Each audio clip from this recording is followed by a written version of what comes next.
Hi, my name is Allison Malika, and I'm looking forward to working with you. The purpose of this video is to prepare you for our G Suite consults that we'll be having in the near future. So if you are not sure exactly what you want to learn about or what your learning priorities are, this might help you. It's also a nice way to just introduce myself and some key things you can do with Google and give you some skills to think about. So G Suite is sweet for education, but for you as well.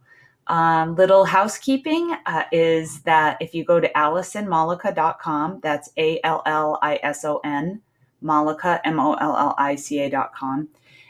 When you arrive, if you hover over Google PD, there's a drop down and the G Suite tour is there, and it will bring you to this webpage with the presentation link. If you want to open up just the slides in its own tab, all you have to do is click on this arrow here and it will open a new tab and you'll have the slides in full screen mode. And to begin the workshop, I would recommend that you fill out the sign in, which is right here. It says sign in here, bit.ly/2019 registrar. So go ahead and pause the video and do that. What this will do is automate a certificate and email to be sent to you, a certificate that you attended the webinar, but also that has email with links back to my resources. So when you're done with that, unpause the video and we'll move on. My name is Allison Malika. I'm a New Hampshire certified educator, digital learning specialist, business educator, and library media specialist. I am also a Google for Education professional development provider. I have provided EdTech integration and support for 20 years, and in the past decade have specialized in G Suite, mainly as a certification specialist for Google Educator Level 1 and 2 and trainer. I'm also Google Certified Admin and Industry Google Cloud Certified. I'm recently or currently in the process of developing programming and support for schools to set themselves up as testing centers so that they can provide that cloud certification exam for students, which is an industry certification. So that's pretty exciting. My company is AM Technology, and I partner with Google PD to partner apps events for larger events throughout the year. All right, so G Suite is a tour and just a prequel for, future expert consults for Google in education or workshops that are one-day or multi-day events. I'm just going to introduce you to a few things that I would have covered in an ice-breaking activity to get us started. Just keep in mind that Google is a treasure trove of opportunity. You learn one thing and it's just going to lead to another. And these things engage learners, make your life easier, help you increase the sophistication of your technology integration without having it be complicated. It's really an amazing thing. So I'm glad to be a part of the journey as you further develop your G Suite skills. G Suite in education generally focuses on Chrome, Drive, Docs, Sheets, Forms, and Slides in Classroom. But as teachers, and students, we also use Calendar, Gmail, Google Keep, and Sites. So that's quite a bit. But the beautiful thing is this is all cloud-based and it's all condensed in one little spot. So if you do decide to go Google, if you are 100% putting all of your things in the cloud, they interconnect so easily and you can use things offline. They sync with your phone. They sync with all of your accounts. It really can save you countless hours of repetitive and mundane tasks by just adopting G Suite in its entirety. So maybe that will be something in your near future. I want to just go through some tips and tricks for some of those apps, kind of get you thinking and started on your journey. So starting out with Chrome. We tend to not think about Chrome as a tool that we need education in, but it is. And aside from Chrome extensions, one that I'm using right now is called Screencastify. That's a Chrome extension I'm using to screencast. And I am a firm believer that every teacher and every administrator and admin assistant should know how to create screencasts like this. Not that they would be as long as this, but maybe 5 minutes to explain to teachers how to fill out a professional development form to get reimbursement. Or maybe a teacher will make a screencast to introduce a unit. Or maybe a principal will make a screencast as a weekly update videogram to teachers, what's happening from the admin office. So there's so many ways you can use screencasting. That's screencastify.com, and that's a Chrome extension you see right up at the top of my screen. Now, the other thing I want to share with you is a few Chrome tips. So while you're using Chrome, what are some things you can do that will help you as a teacher in the classroom? Well, no matter what training I've ever done, no matter how long it is, whether it's 1 hour or 1 day, I think the most popular thing I hear from my feedback forms when I say, what was your best takeaway? I hear pin tab, pin tab, pin tab. In Google Chrome, if you hover over a tab at the top, you can pin it. What does that mean? When you look to the left of my screen, you can see I have a couple of tabs pinned. Those tabs are locked. See? No X there. Here, I have an X. I can just accidentally X out of that window. It's also taking up a lot of space in my browser that I might want to use for other things. So I pin tabs that I need open throughout a day, a unit, or a period of time. To do that, you just right-click on it. And did you know that right-click on a Chromebook is Alt-click? A lot of folks will say, oh, use a 2-finger tap. And then folks like me go, I'm not that coordinated. So if you like things to be absolute, if you are on a Chromebook and you hold down the Alt key and you click, that gives you a right click. But if you're using a mouse, you can right click on the tab and then pin the tab. So that's my first tip for you. That locks it up and you won't accidentally close out of it. The second tip I have for you, which I also share with students, I use my Bookmarks Bar. You see my Bookmarks Bar here up at the top with these folders. Every time I present, I have people ask me, how did you make those folders? Well, a couple things I want to start with is lesson number 1. How do you get things onto your Bookmarks Bar?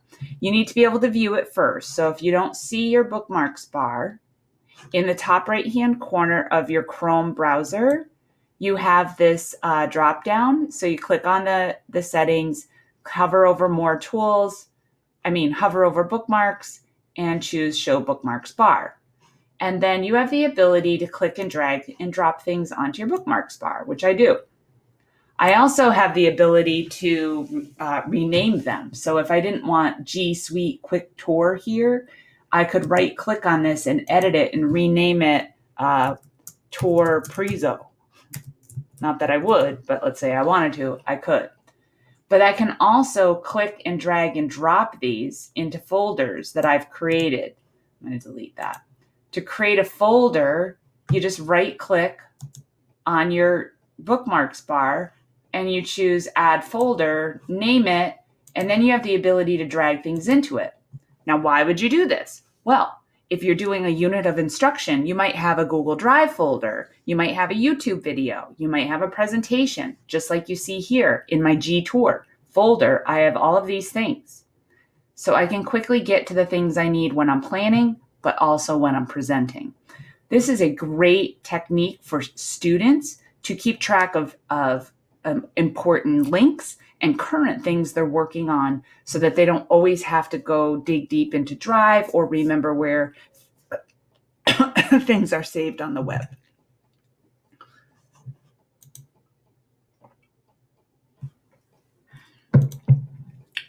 All right, so now I'm going to jump into some sweet Drive tips. To access Google Drive with Chrome open, you are going to access it from the app launcher. This is actually called the app launcher, and you can open Google Drive that way. You can also open up all of your apps that way. Sorry, excuse me, I'm going to take another drink of water. These are also movable, so if you want Drive to be first and then Docs to be second, you can drag and drop these around. So now I have my Google Drive open, and there's things I can do with that. In Google Drive, if you didn't know this already, if you click on New, this is how you can 100% go Google. You can upload entire folders. You can upload files.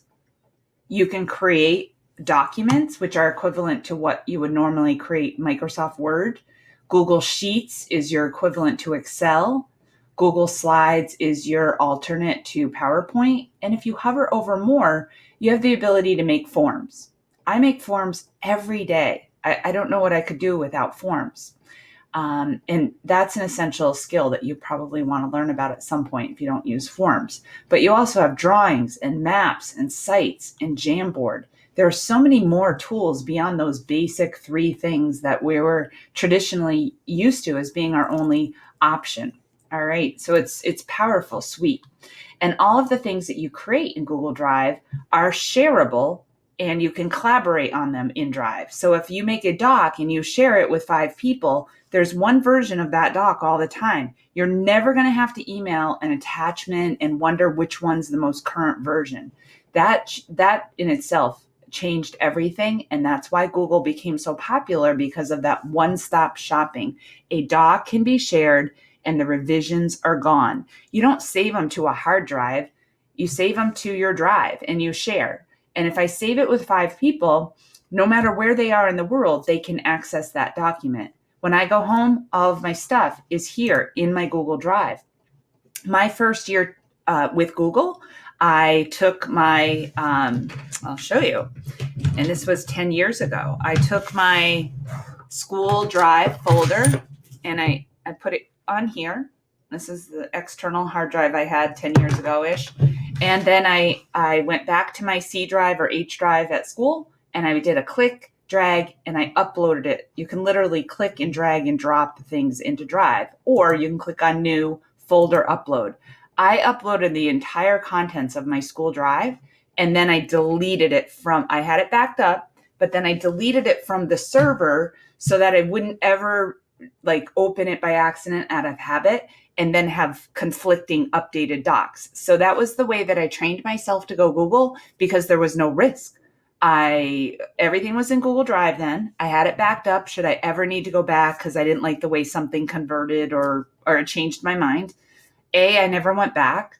And B, I never had anything I needed to go and change. So that's my story, and that worked for me. If you like that story, the second tip I want to share with you are the conversion settings. So up in the top right-hand corner, let me see, can I get this highlighter on here?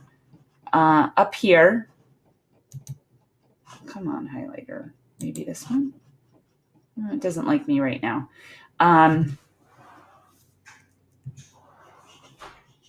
Okay, so we're going to click on the settings up here. And well, when I click, it does. All right, we're going to click on the settings, and we're going to convert uploaded files to Google Docs format. Well, this is not checked by default. So if you decide you love the idea of going Google and you're just going to put everything in Google and you're going to stop using anything on the server and you're done using local files, that means you want to convert them. If you don't check this box and you put everything up there, it'll get uploaded as Word docs and PowerPoints and Excel. That has its advantage, but if you're going to go Google, you might as well just go Google. So I highly recommend checking this box and just getting it done. Why delay the process? It's kind of like, if you like to wade in and freeze your way into the ocean at Hampton Beach, that's great. If you're one of the people that likes to run in and just get used to it real fast and not torture yourself, that's kind of like what the upload and convert is. It's like, just get in and swim, because you're torturing yourself by wading in. Okay. I digress. So now you are able to do your file uploads and your folder uploads. We talked about conversion settings. So let's get into some sweet docs tips. Now, what we're looking at here is, I just want to check the time. We're 15 minutes into it, so I'm going to limit this to 30 minutes, okay? So now I want to show you how to do some really cool things with Google Docs that you'll want to use in your classroom and for yourself. So here's a link. If you go to slide 17, you click on the bit.ly and you go to Volcano Docs and just make a copy, okay? And when you make a copy, it will give you a copy. So let me give you a couple tips while I've got you right here.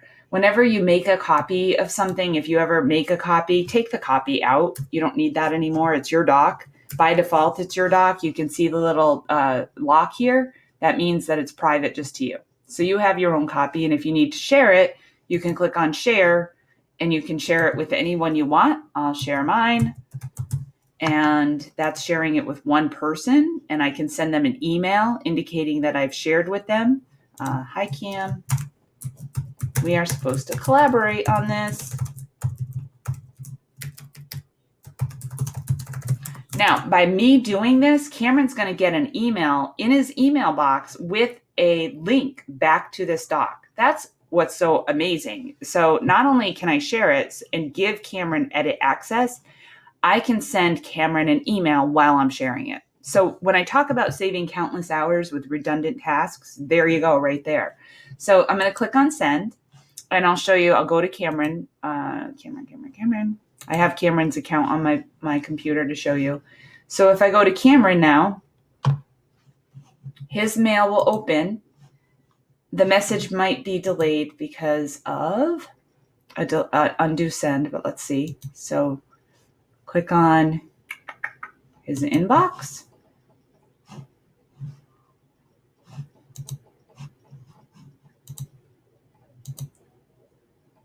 Okay.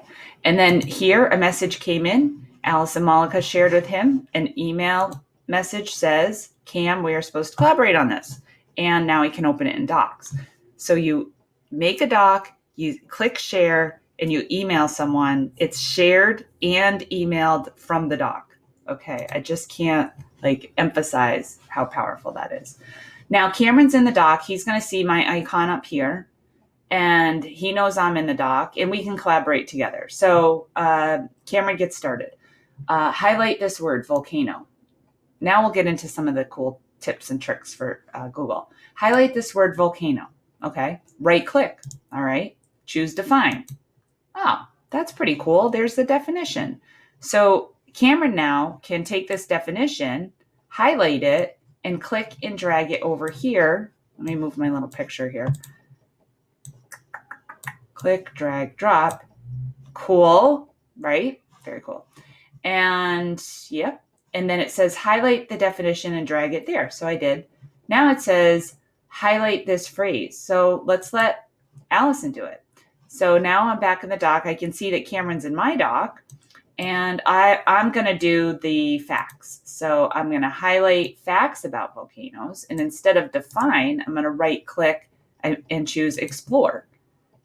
It says highlight some text from the website you opened. So let me explore the web, and I'll scroll down. Oh, there's 11 facts about volcanoes. So I open up the website, and I'll do a copy paste, or actually eruptions occur when pressure builds up. All right, so I found a fact. Eruptions occur when pressure builds up. I got it from this website. So now I'm going to put a footnote right here so I don't forget where I got the information. And I click on the site as footnote, and it puts a little number 1 here. And then there's an MLA citation at the bottom. If I needed that citation to be APA, I have the option to change that as well. But now I have a link for that in case I want to make a works cited later. All right, what else can I do? Add an image below using the Explorer to find free to use images. So I need to find an image. So in the bottom right-hand corner is the Explore tool, where just opened when we were searching for volcanoes. Let me move this over here. And now I can look for volcanoes, and any image I find here is free to use. So we'll click on images, and I'll pick a cool image. I like that one. So I click on it and I insert it into my doc. All right. So now I have an image in there. So I'm going to just put it down there. So now I have my image. Oh, it was supposed to go down here. So I can click and drag and move it to the spot that I needed to put it in. Use voice typing to tell me what you've learned. I can do that. So I click on, in the box, I click on tools, and I'll choose voice typing. And let me close out of Explore to take away some of the things. And I turn on my voice recording. I learned that, what did I learn? I learned that eruptions occur when pressure builds up. Here we go. So that's voice typing. There's also spell check. So I can see up here that I have a spelling error. I can right click on it and fix it. There's also a tool now for grammar. So this blue underline is grammar check. So I right click on it and it gives me suggestions to fix grammar errors.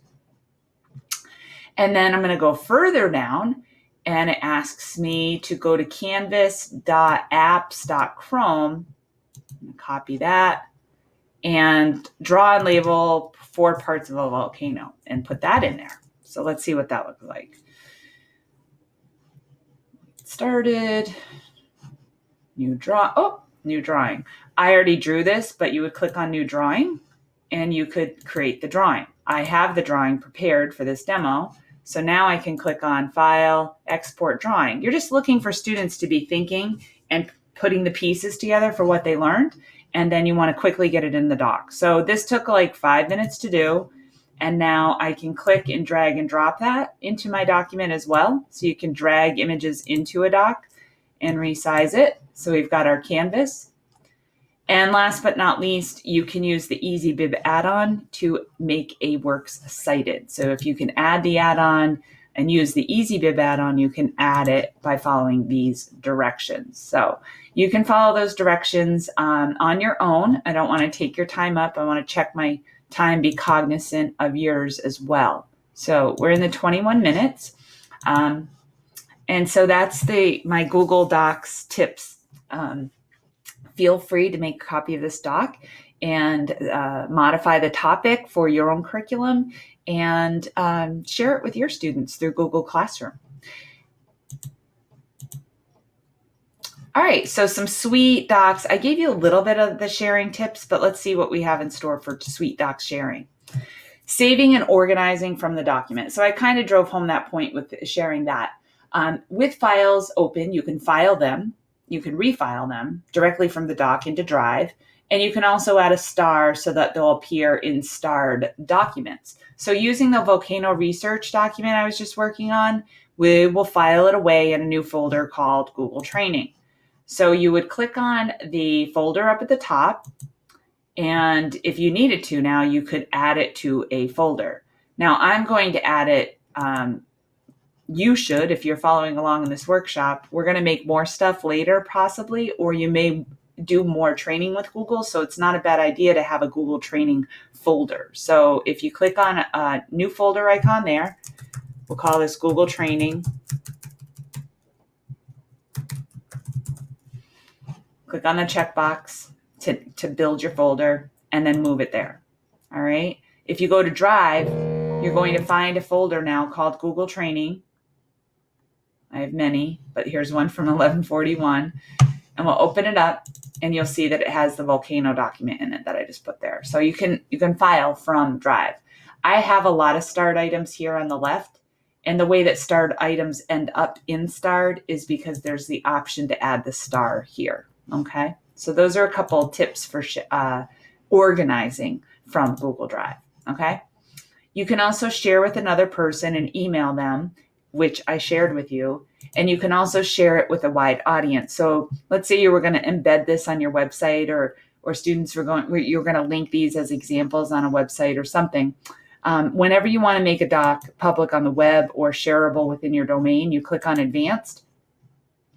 And then you can change specific people can access to global settings. So if you just want people in your school to be able to view it, you can click on anyone in your school. Or you can say anyone with the link. If you choose anyone in your school and then you put it on your website for parents to view, they're going to click on the link and it's going to say they need to sign into your school account. So if you really want everyone to see it, choose public on the web or anyone with the link. Okay. And that's just a little bit about sharing. And then emailing from files. Here's another tip you should know about. So let's say that all your students are working on the Chromebooks. They've done this cool thing and they're going to email this back to their mom or dad or their email buddy. So I often, as a digital learning specialist, I had at the beginning of the year when the Chromebooks came in, there were a lot of concerns about the refrigerator being empty now because of our paperless education. And so we made email lists. We got an email list from parents who would be a good contact to send artifacts as we create things on our Chromebooks. And so periodically, the students would finish something like the volcano research here, and then we'd say, go ahead and email it to your email buddy. So file, email as attachment, and you can send docs, sheets, slides, everything as PDFs or Word docs, whatever you need it to be. So in this case, a PDF, we could send it to our email buddy. My mom, let's say my mom is B. Cooper. Here is what I did today.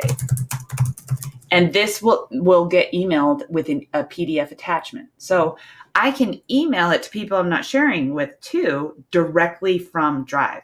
That's crazy.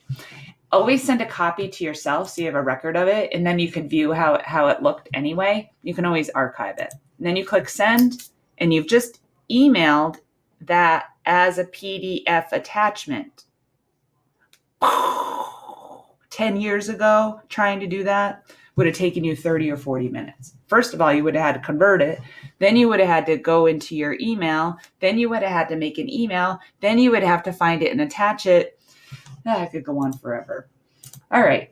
So the last but not least, before we leave the doc, downloading files is really important as well. So Google plays really well with others, and I often have adults and students on Chromebooks that want to upload or attach a doc somewhere, and they're like, how do I attach a doc? All I have is a link.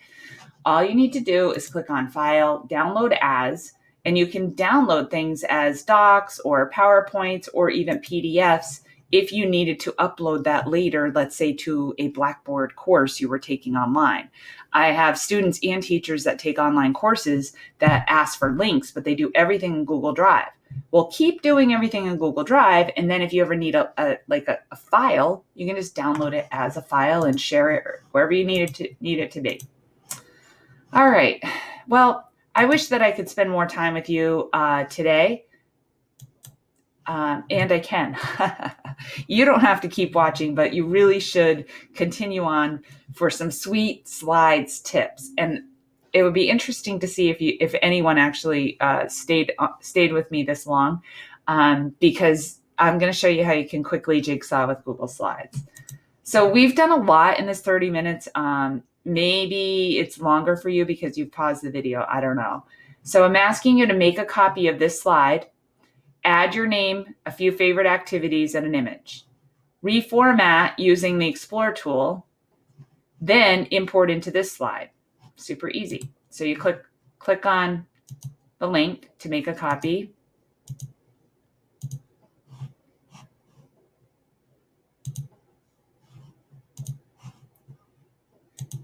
So I'm going to have that fixed so that you actually have to, make a copy. Ignore me. I call things delete me so that I remember to delete my demo files later. So you're going to make a copy of that and you're going to put it in your Google training folder, okay? All right. Once you have your copy, I just want you to go ahead and do a few things. So I said add your name, and I'm going to do this super fast so you can always pause it. So you're going to replace this with your name. I'll put my name here. You're going to put in a few activities. I love to ski, swim, run, spend time with my family and pets. Okay, so I have a lot of different things I can add, but I've asked you to add a few images. The easiest way to do that is to click on the Explore tool in the bottom right-hand corner of the screen. So click on Explore, and we can search for, I'll look for ski, images. I'll drop that. That looks like me, right? And I'll add one more. So up to 2 images. I'll put swim.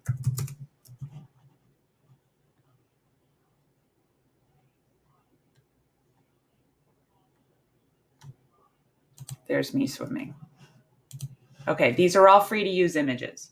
All right, I don't want you to spend any time trying to make this pretty. Just click on Explore in the bottom right-hand corner, pick a layout, and you're good to rock, okay? You can always modify it later. So if I say I'm going to pick this layout, if you wanted to make things bigger, different fonts or something, you can. But this gets the job done so that you can go and focus on the other things that you need to do, okay? So pick a format, and that's it. Done. All right, what does the second slide say? Oh, open this slide and import your slides. So you click on this slide, this link, and it's our collaborative jigsaw. So all you have to do is click on File, Import Slides. Google's going to look through your drive for anything that's slide related. This one I just was working on, and now I'm going to import my slide.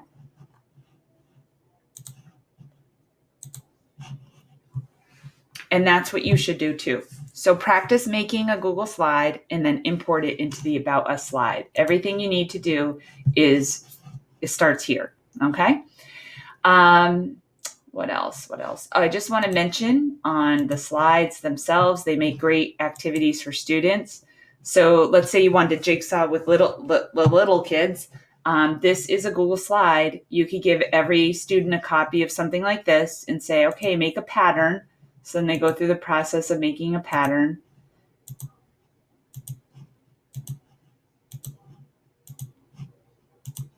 All right, you get the point. And then they import it into a collaborative deck too. And then you have a collaborative deck of everyone's Caterpillar slides, and you could teach them how to comment on each other's slides, or just, make it a rotating slide deck for your website or open house or something. The sky's the limit. It's so easy to jigsaw with Google Slides. So if you're not doing that now, I recommend you start. Really, really great stuff. All right, so our time's up, but there's more. So you can continue through the slide deck on your own. If you go on, there's all sorts of activities. Now you know how I have it set up so that you can make copies and follow along with the slides to learn how to use things like Sheets, Forms, Keeps, Slides, Google Keep, and more. So please feel free. If not, I'm going to ask you to do one last thing. Find your way to this bit.ly exit skills. If you go to bit.ly exit skills, which is slide 81, and you click on the link, it'll bring you to a feedback form. And I would love to know how this worked for you. I wish I could be with you there in person, and maybe I will be very, very soon. Thanks for watching, and keep learning Google.